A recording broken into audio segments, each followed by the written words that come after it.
This is Jamie Dimon, CEO of the company, commenting on the earnings, saying that we continue to outpace the industry in consumer deposit growth, albeit slower, and client investment assets increased for the year on record net new money flows.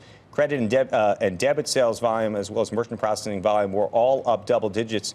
Despite a challenging quarter, we grew markets revenue in the investment bank for the year, with record performance in equities and solid performance in the fixed income.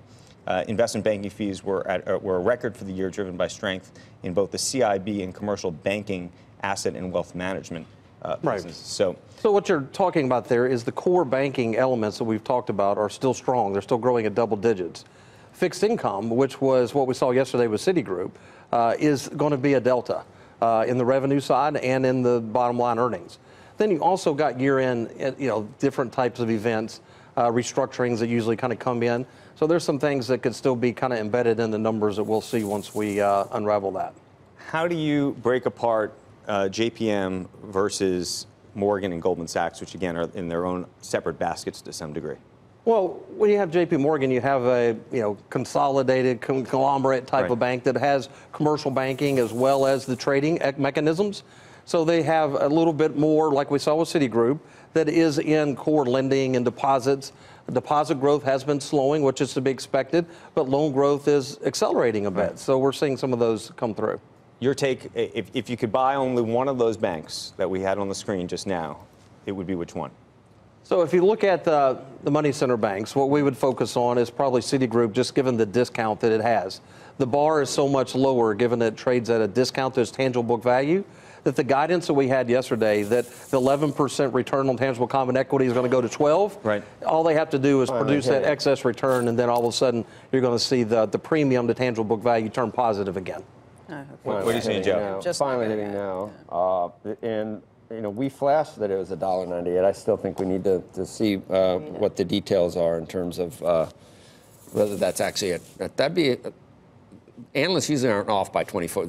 Companies don't let analysts be off by 24 cents. Do they? 10%? It looks like the FIC and trading revenues were missed by almost $500 million. Yeah. Then that could be it. That's a big delta. It is, and that's what was expected going into the. Now we're down 3%. Yeah. So just like yesterday with Citigroup, what you had was initially when those revenues came out, the stock traded lower.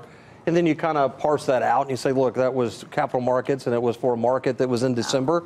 And then you look at the core banking metrics, and they all turned out to be relatively positive. It's not on their website yet. I still can't even find the actual release. My bias is growth. None of them are growing fast enough. But you always want to look at the health of the consumer and the economy. From what I see, things are fine in terms of the core banking, and where the miss seems to be was a terrible fourth quarter for credit and trading. And that seems to be reflected in a pretty big miss on that side. But does that mean that everybody's going to have lost on the trading front? Well, Citi did, right? Citi did, but I wonder whether when we see Goldman, when you see Morgan, it's all going to be the same story. So what the story is this. Volcker doesn't allow these money center banks to make a market, the Volcker rule.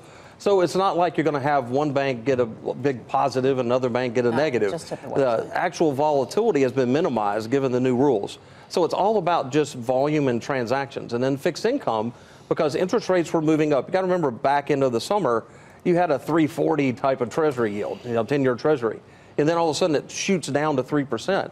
Yield investors freeze up and begin to say, no, what's the path? What am I investing in? And that made the whole fourth quarter turn into kind of a wait-and-see approach for a lot of these investors.